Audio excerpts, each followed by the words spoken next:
Christmas lunch was always a performance. A well-rehearsed script where my parents played the adoring audience. My sister was the star, and I was just there. I had learned to sit through it, to nod along as my younger sister, Hannah, dazzled them with her latest triumphs. Promotions, awards, glowing recommendations from senior partners at her law firm. My parents soaked it up like it was their own success. I had come to expect this. But this year, they outdid themselves. It happened between the turkey and the mashed potatoes. My mother, Linda, took a sip of her wine, reached under the table, and pulled out a neatly folded paper. She smoothed it out with care, and then, like it was the most normal thing in the world, slid it across to me. "Elena," she said, smiling, "do you have any idea how much it cost to raise you?" I blinked. "What?" "Go on," she said, tapping the paper. "Take a look." I hesitated before picking it up. My dad, Frank, chuckled and leaned back in his chair, swirling the whiskey in his glass like this was some kind of game. And then I saw it. $312,000. A number at the bottom of a detailed breakdown of my childhood. Food, clothes, school tuition, doctor's visits, even the gas money they spent driving me to soccer practice when I was 10. I looked up, expecting this to be some kind of weird joke, but my mom, she was dead serious. "Be grateful," she added lightly. "We're only charging you this much." Dad laughed again, shaking his head. "Hannah doesn't have to pay, of course. She's smart." I glanced at my sister. She wasn't even pretending to be surprised. She smirked, like she had already known this was coming. I felt something shift inside me. I could have laughed it off, I could have made a sarcastic joke. That's what I used to do. Pretend things didn't bother me. Because getting upset never changed anything. But this time, I reached into my bag, pulled out my own envelope, and placed it on the table. Their smiles disappeared. The silence at the table stretched uncomfortably. My parents, who had been so smug just seconds ago, stared at the envelope I had placed in front of them. "What's this?" my dad finally asked, his voice losing that amused edge. I folded my hands on the table. "Something I put together." My mom hesitated before reaching for it. She pulled out the papers, her eyes scanning the contents. The moment her lips pressed into a tight line, I knew she understood exactly what it was. But before we get to that, let me explain how we got here. I was always the independent one, the responsible one. The daughter who never needed help, so my parents never offered it. Meanwhile, Hannah was different. 2 years younger than me, effortlessly charming, the kind of person who could smile her way out of any problem. And my parents adored her for it. They called her driven, brilliant, destined for great things. What they didn't say, but I always heard anyway, was that I was none of those things. And it wasn't just words. It was in the way they treated us. I had to take out student loans. I worked through college, balancing shifts at the university library with late-night study sessions. My parents never offered to help. They figured I'd figure it out. And I did. Hannah, she never worried about tuition, or rent, or groceries. My parents paid for everything.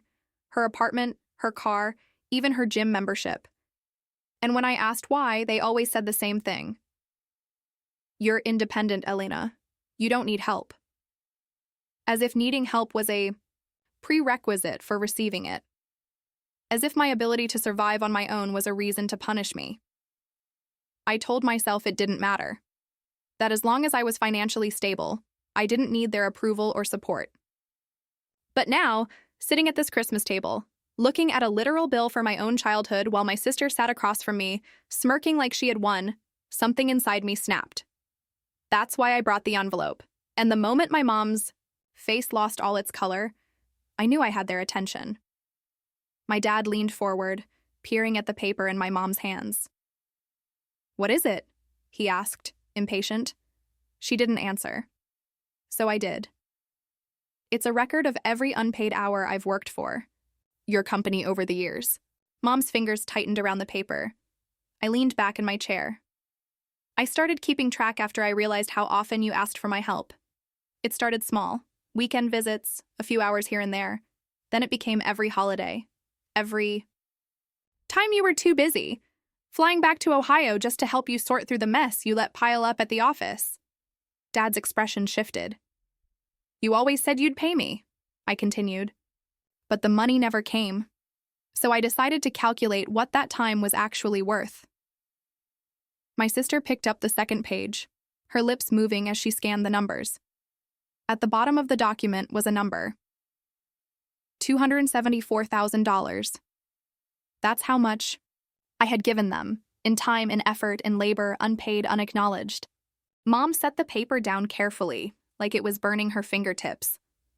I wasn't done. I reached for the next document. This, I said, is something else I put together. A contract. Mom and Dad both froze. For what? Dad asked, his voice suddenly wary.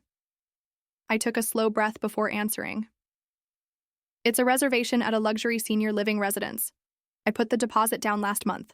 First 6 months are already covered. The room was dead silent. I let that hang in the air before continuing. I did the math, I said, calm and steady.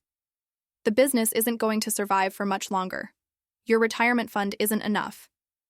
I knew that 3 years ago when you started dipping into savings just to keep the office afloat. My dad stiffened.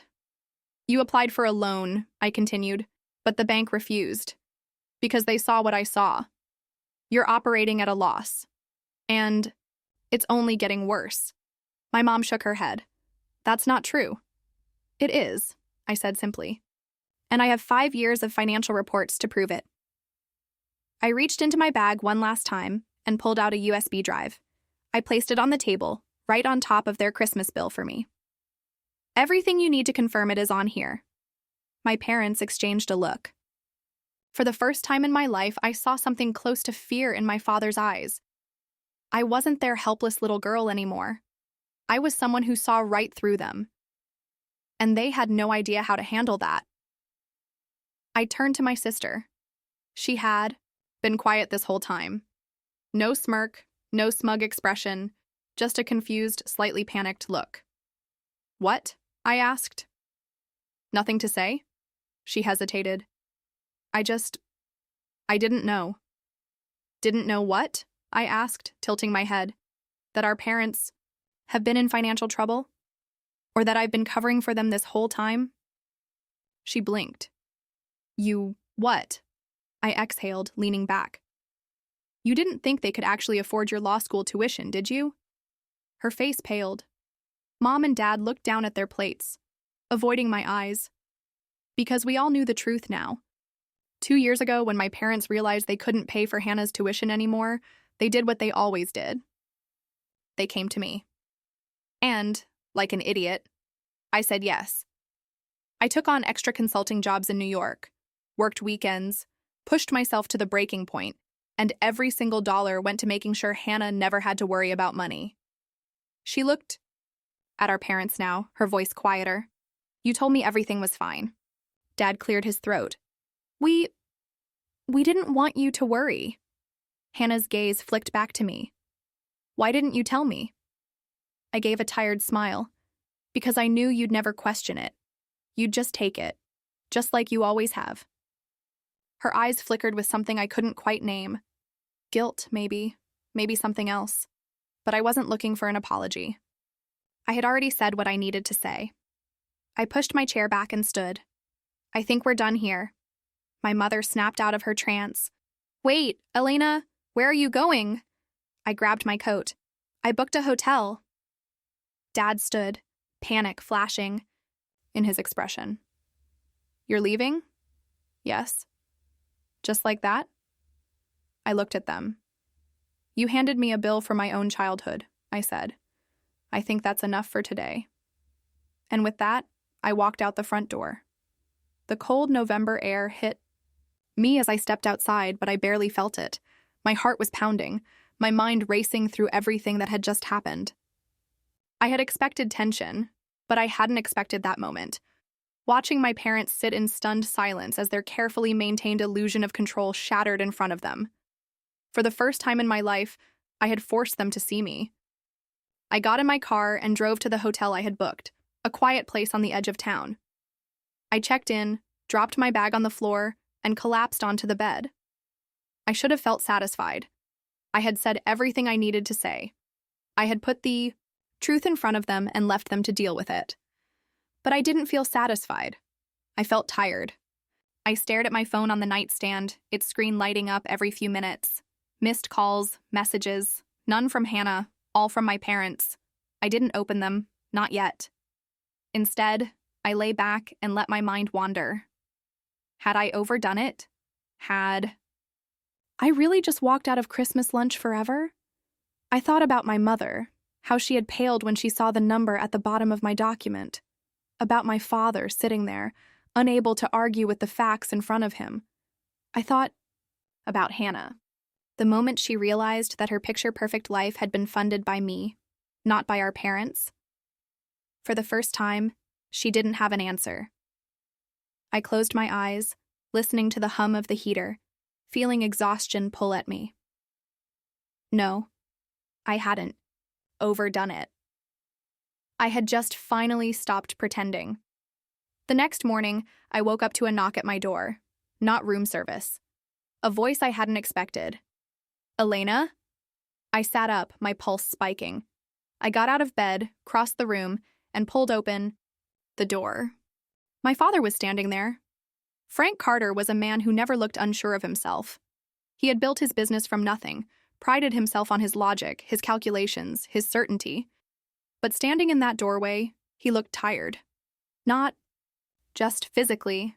There was something in his expression I had never seen before. Regret. In his hands, he held a brown paper bag. "May I come in?" he asked, voice quiet. I stepped aside. He walked in, placed the bag on the small table by the window, and exhaled. He cleared his throat, looking down at the bag. "Cinnamon rolls, from the bakery on 5th. You used to love them." I looked at the bag. My chest tightened. When I was a kid, Dad used to take me to that bakery every Saturday morning before he went to work. It had been our thing, just the two of us. Somewhere along the way, we had stopped. I pulled out a chair and sat down. He did the same. For a long moment, neither of us spoke. Then, he sighed. "I owe you an apology." I stayed quiet. He laced his fingers together. "That bill, that was a stupid thing to do, and it wasn't my idea. But I let it happen, and that's on me." I exhaled through my nose. "Why did she do it?" He didn't answer right away. Then finally he said, "Your mother has a complicated way of thinking about things. He hesitated. "She always worried that if we didn't keep control, we'd lose you." I frowned. "Lose me?" "You were always independent, Elena. From the moment you were a kid, you figured things out on your own. You didn't need us the way Hannah did. Your mother, she saw that as distance, and it scared her." I stared at him. "So she thought sending me an invoice for my childhood would bring me closer?" Dad let out a humorless chuckle. "Like I said, stupid." I shook my head. "And Hannah?" Something in his face changed. He exhaled. "Your mother and we made a mistake, a big one. We treated Hannah like an investment and you like an employee. We thought that because you didn't ask for anything, you didn't need anything." He looked up at me, his voice quieter now. "But I see it now. We were wrong." I swallowed hard. This was the closest thing to an admission of guilt I had ever heard from my father. He leaned back, rubbing a hand over his face. "We had a long talk last night after you left. Hannah," he sighed. "She's upset, mostly at herself. She wants to talk to you, but she said I needed to go first." I nodded slowly. Dad hesitated, then reached into his pocket and pulled out another document. He slid it across the table. I frowned. "What's this?" He cleared his throat. "A proposal." I picked it up and scanned the page. My pulse stopped. It was an offer for co-ownership of the firm. Dad spoke carefully. You've already saved the business. We'd be stupid to let you continue doing it. For free. I raised an eyebrow. So what? You're hiring me now? Not hiring you, he said. Giving you control. I stared at the paper. For years, I had worked in the background, cleaning up their messes. But now? They were finally offering me a seat at the table. And the strangest part? It wasn't just about money. It was recognition. Dad ran a hand through his graying hair. Listen, your mother and I aren't ready for retirement yet. Golden Leaf looks great, but we'd like to put that off for a while. A small laugh escaped me. So, you're saying I wasted my money? He gave me a look. I'm saying we want to fix things first. I sat back, letting that sink in. Then I looked at him. What about my job in New York? That's up to you, he said simply. You could work remotely, come in a few times a month, but from now on you get paid. Properly. I let out a breath. This was more than I had expected. More than I had even dared to hope. Dad stood up, brushing off his sweater. We're having lunch at home today. Your mother wants you to come back. Hannah, too. I hesitated. Yesterday had cut deep. I wasn't sure I was ready to step back into that house. Dad must have seen the conflict on my face because his voice softened. Just come, he said. No expectations. No conversations you don't want to have, just come home. I looked at him, and for the first time in years, I saw something I hadn't seen in a long, long time. He meant it. I took a breath. Then finally, I nodded. All right, I said. I'll come. And for the first time in my life, I felt like I was walking back into that house on my own terms. Walking back into my parents' house that evening felt different. The tension from the day before still lingered. But there was something else now. Something that hadn't been there before. Acknowledgement. Mom was in the kitchen when I walked in. She looked up, wiping her hands on a dish towel, her expression uncertain. Elena, she said softly. I nodded. Mom. She hesitated for a moment, then took a breath. Would you like some tea? It was a small gesture. A peace offering. I didn't say anything at first, just pulled out a chair and sat down.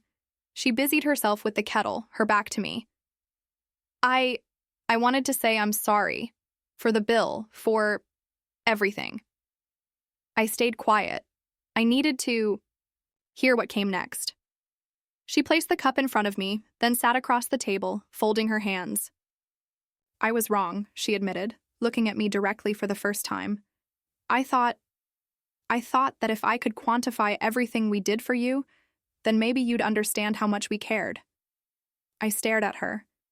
Mom, caring isn't about numbers. Her lips pressed together. She nodded. I see that now. It was strange, seeing my mother like this. Uncertain, vulnerable. She was always so in control, so sure of herself. But today, she just looked tired. She took a deep breath. I started therapy today. I blinked. What?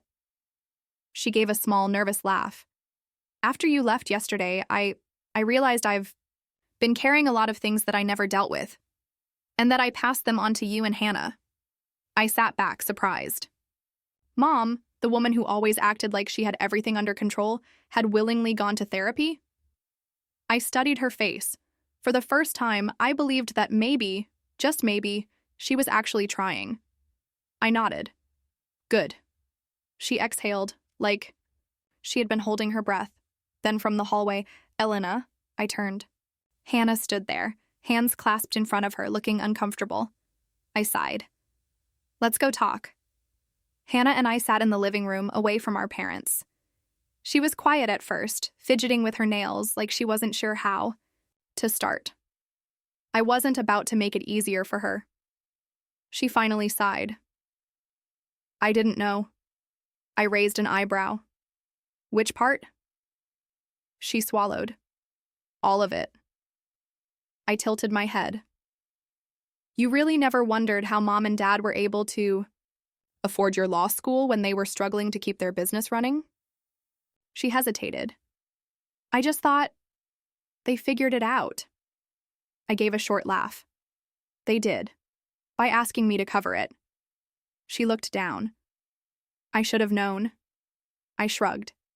You didn't want to know, that's the difference. She winced, but she didn't argue. There was a long pause. Then she said, I feel like an idiot. I sighed. You're not an idiot, Hannah, but you've had the luxury of never needing to pay attention. She swallowed hard, nodding. I see that now. For a moment, she just sat there, staring at her hands. Then quietly, she said, I want to fix this. I gave her a skeptical look. And how do you plan to do that? She looked up at me, her expression serious. I talked to Dad. I told him I want to set up a legal division for the firm. I can help them clean up the contracts, deal with compliance, maybe even bring in some new clients. I narrowed my eyes. You want to work for them? She nodded. I want to contribute for once. I studied her, searching for any sign that she was just saying this to make me feel better. But for the first time, I didn't see entitlement in her expression. I saw determination. I exhaled. All right, let's see what you can do. She gave me a small smile. Thanks, Elena. I nodded. We'll see if you actually survive working with Mom and Dad first. She laughed. Yeah, fair point. For the first time in years, I felt like my sister and I were on the same side. Lunch that day wasn't perfect. There were still awkward moments, still things left unsaid. But for once, there was an effort to be better. Mom asked me about my job in New York, and actually listened. Dad talked about the firm's future, with me included this time. And Hannah? She didn't dominate the conversation. She made space. It wasn't about her anymore. It was about all of us. And when my dad raised his glass for a toast, it wasn't just directed at Hannah like every other year. To family, he said. And this time, I actually believed he meant all of us. A year later, Christmas at the Carter house looked completely different. Mom and Dad had finally adapted their firm to the digital age, with me as co-owner. We had new systems, new clients, and a sustainable future. Hannah had built the legal division from the ground up, proving that she could work for something instead of having it handed to her. And as for me, I had options now. I still worked in New York, but I didn't have to sacrifice my life to fix their mistakes anymore. That day, as we sat around the lunch table, the conversation wasn't just about one person. It was about all of us, together. Mom looked at me and smiled. I'm proud of you, Elena. It was the first time she had ever said it out loud. I smiled back. Thanks, Mom. This time, when I raised my glass, I meant it. To family. Because this version of family, where everyone was equal, where effort was recognized, where love wasn't measured in dollar signs, this was what I had been fighting for all along. As I took a sip from my wine glass, I looked around the table, letting it all sink in. The past year had been a transformation, not just for my parents, not just for the business, but for all of us. Mom had kept up with therapy, and it showed. She no longer held on to control like a lifeline. She listened more, judged less, and even started a mentorship program to help young women in finance, something she told me had been inspired by my ability to navigate the corporate world on my own.